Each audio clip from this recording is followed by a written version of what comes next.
सालों पहले काली घाटी नाम का एक गांव हुआ करता था। वह गांव किसी आम गांव जैसा नहीं था। वहां के लोग अपने दिलों में एक अजीब सा खौफ दबाकर रखते थे, क्योंकि उस गांव में किसी को भी आग जलाने की इजाजत नहीं थी। आग जलाना मतलब मौत को सीधी दावत देना था। उसी गांव के बीचों बीच एक बड़ी और डरावनी गुड़िया खड़ी थी। कहते हैं उस गुड़िया के अंदर एक खूंखार आग की आत्मा कैद थी। अगर गांव में एक छोटी सी भी चिंगारी जली तो वह गुड़िया सांस लेने लगती और आत्मा बाहर आने के लिए तड़पने लगती। लेकिन इस डर के बावजूद गांव के लोग बहुत अमीर थे, क्योंकि हर अमावस्या की रात वह गुड़िया चमकते हुए सोने और हीरों की बारिश करवाती थी। और उन सोने और हीरों के लालच में लोग अंधेरे और ठंड में अपनी पूरी जिंदगी काटने को तैयार थे। इसी गांव में थुंग थुंग अपनी बीवी के साथ रहता था। वह दोनों बहुत गरीब थे, क्योंकि थुंग थुंग के अंदर लालच नाम की कोई चीज नहीं थी। वह सोना और हीरे बटोरने कभी नहीं जाता था। लेकिन एक रात गांव में बहुत कड़ी ठंड पड़ी। हवा ऐसी चल रही थी जैसे हड्डियों का खून तक जमा दे। थुंग थुंग की बीवी उस दर्दनाक ठंड से बीमार पड़ गई। उसका शरीर बर्फ की तरह ठंडा हो रहा था और उसकी सांसें धीरे धीरे टूटने लगी थी। थुंग थुंग रोते हुए भागकर गांव वालों के पास गया और बोला, भाइयों बस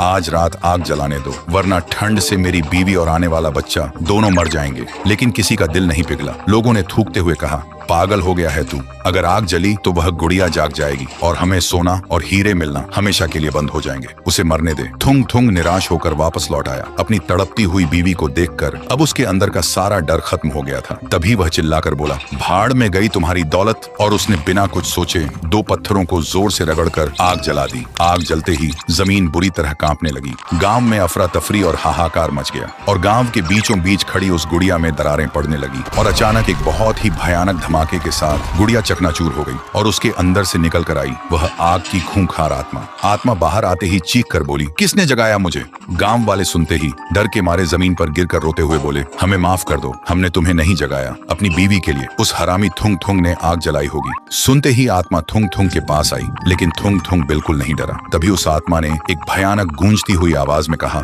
सदियों से इन लालचियों ने मुझे इस ठंड और अंधेरे में कैद कर रखा था, लेकिन तेरे इस प्यार और हिम्मत की आग ने आज मुझे आजाद कर दिया। बोलते ही आत्मा ने अपना हाथ हवा में उठाया और देखते ही देखते पूरे गांव वालों के घरों में रखे सारे सोने और हीरों में आग लग गई। लोग अपनी सारी दौलत को राख बनते देखकर जमीन पर लेटकर चीखने लगे और उधर दूर खड़े थुंग थुंग, उसकी बीवी और वह आत्मा ये सब देख रहे थे।